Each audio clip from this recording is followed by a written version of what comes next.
And she goes, "You look like Woody Harrelson on Cheers. We're going to call you Woody." I said, "Yes, ma'am, whatever."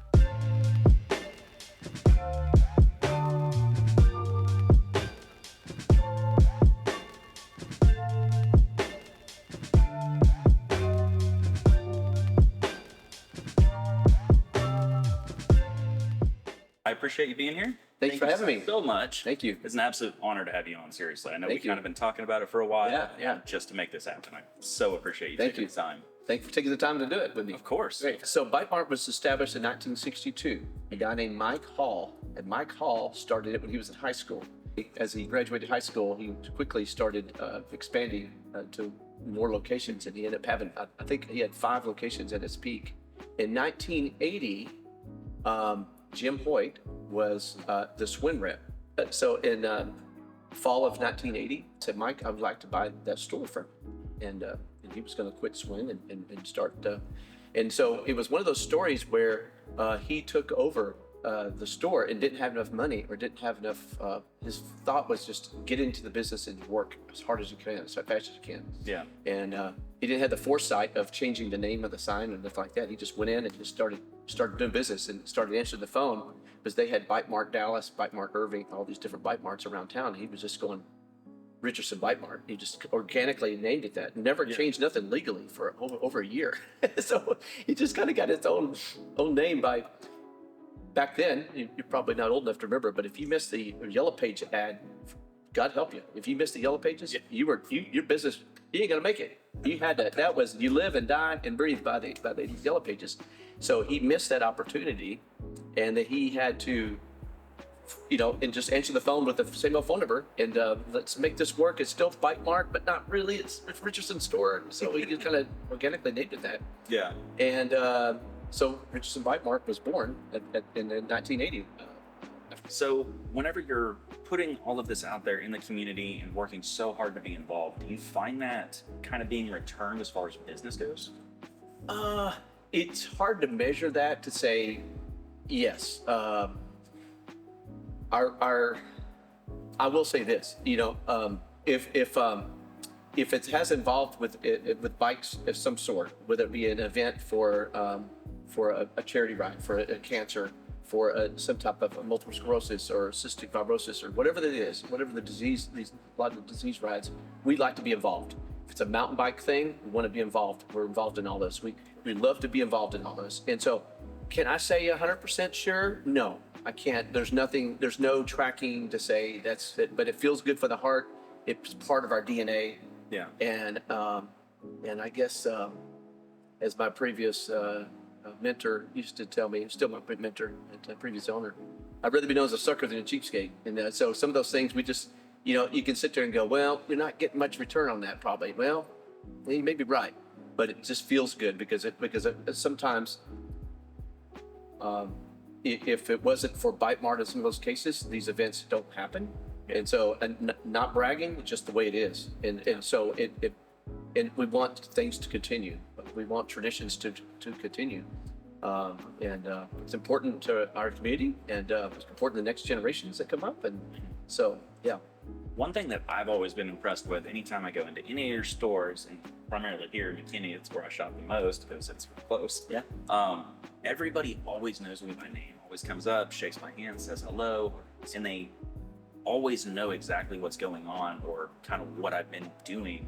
And it's really interesting. Is that something that you kind of train your employees on, or is that just something that kind of comes naturally through kind of the brand you build? Hospitality. We love hospitality. We keep it old school. Our founders' slogan has always been high tech. We have high tech bikes and old fashioned service. That's what we really kind of kept that DNA. And so, and as part of our core values in the employee manual, again, if I'm being hospitable to you, the business will come. If I'm not, it's not going to happen. And so we just rather be doing that. We'd rather be clear, transparent, not push people on something they don't need. Yeah. We want to be hospitable, and so we can help that relationship long term. It's a long term play. It's let's get a quick deal done and let's get you on a $3,000 bike and never see it again. We want you to come back. We want to hear about your epic rides that you're riding in Colorado or out at Irwin Park or wherever you're riding. We want to hear what's going on, and so we can help you celebrate those successes as you go along. Of you've done this or that, or gone further, or gone faster. Yeah. So it's fun. Over the last few years, things got really rough for bike shops. I mean, that's no secret. Yeah. But the cool part is, I don't think that y'all closed any locations during that. No, we're still holding on. I mean, Customers kept coming in. It got, slim for a while. it's been tough. It's been tough. I mean, COVID was really good for the bicycle industry. 20 and 21, 22 and 23 have been pretty tough. And so Shimano, that maker of all the parts that go on most of these bikes in here, they're down, in the 20 to 30% range, and they keep dropping. So it is going to be there's a lot of supply in the chain that it's going to be there for another year or two. We got at least 24, and maybe optimistically maybe the second quarter of 25 before we feel we come out of this to where the industry is healthier. But right now is a great time as a consumer to buy a bike, to buy a helmet, to buy whatever parts you need, because there seems like there's a consistent, constant sale on everything. Yeah. I think a modest, 10 to 20% off of a given product is, and maybe as much as 30 in a good quality framework of whatever we're talking about, a bike, a derailleur, a tire, whatever it is probably acceptable, and it's probably going to be you can't go to veer off. But if you get some of these smaller brands, there's going to be a lot of brands that some bike shops that it's going to go out of business during this downturn of the business. It's just the way it is. It's just you have to be smart about it. We're trying to watch all of our expenses and still be involved, with all the community stuff we're still like to do. But it is a time to kind of just hold back. And I'm sure ain't opening no more stores right now.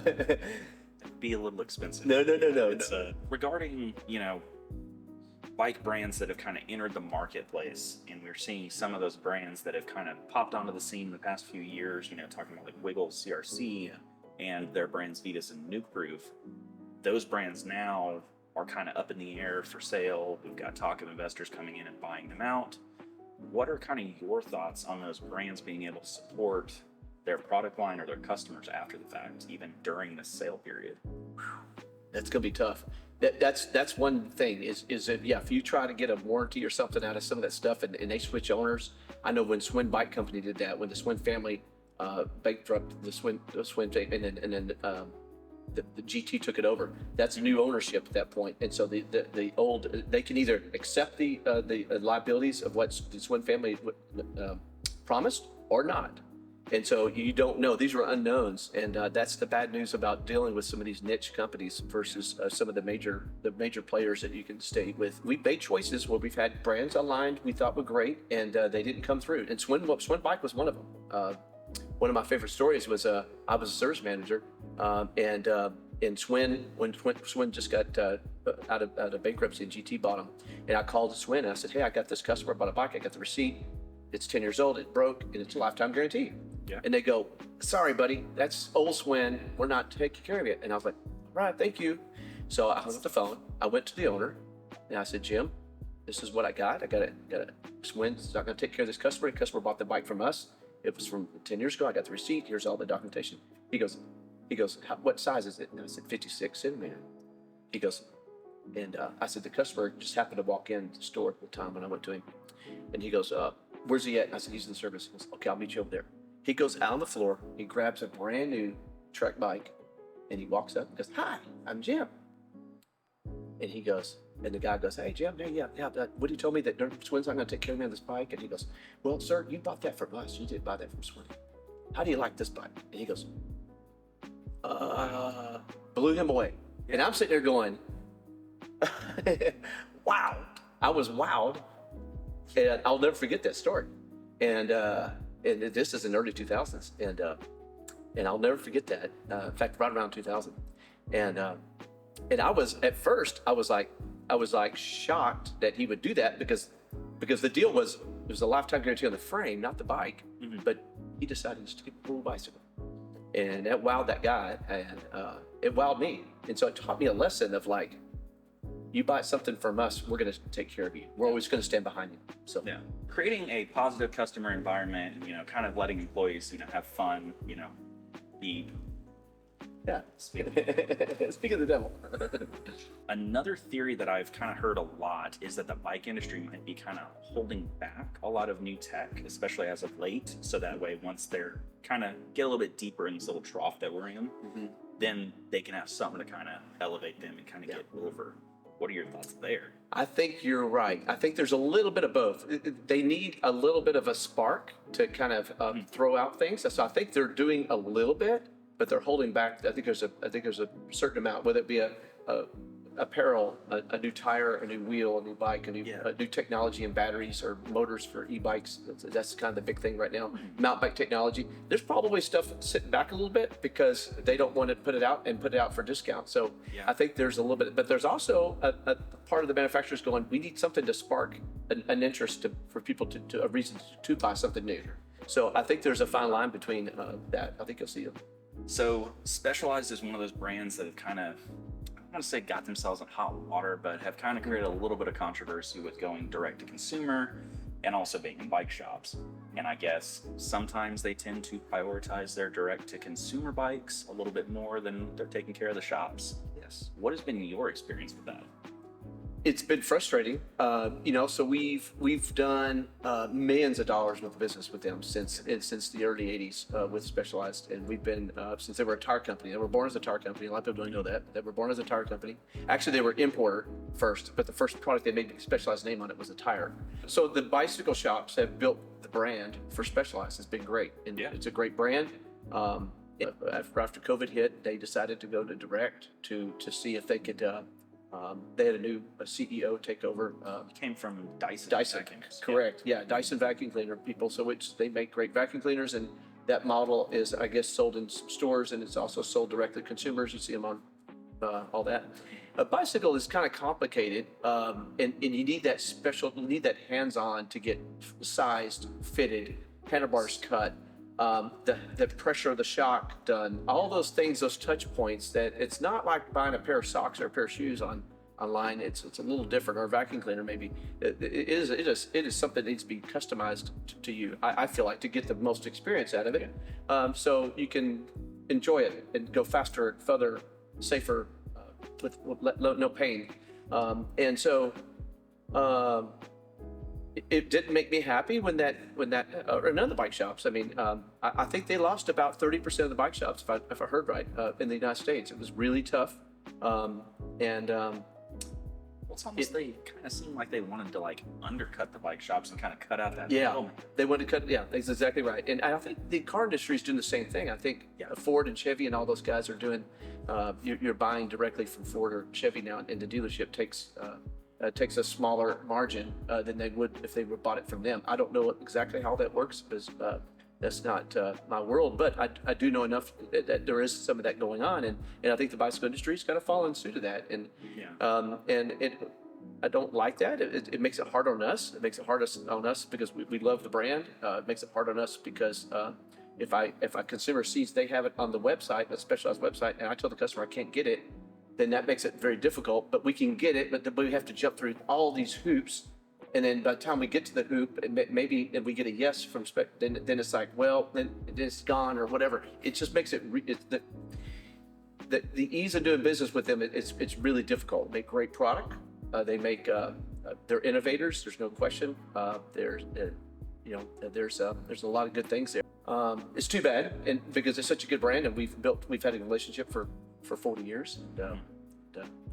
Everybody's favorite topic these days, and probably one of the most searched keywords when it involves bikes on Google, is going to be e-bikes and where they're going. They seem to be taking over acoustic bikes. What is going on there? What are you seeing?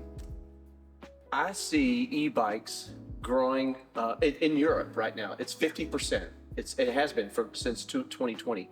50% of the bike dollars is e-bikes. In the States, it's only about 25%. So it's growing every year. It changes your whole experience.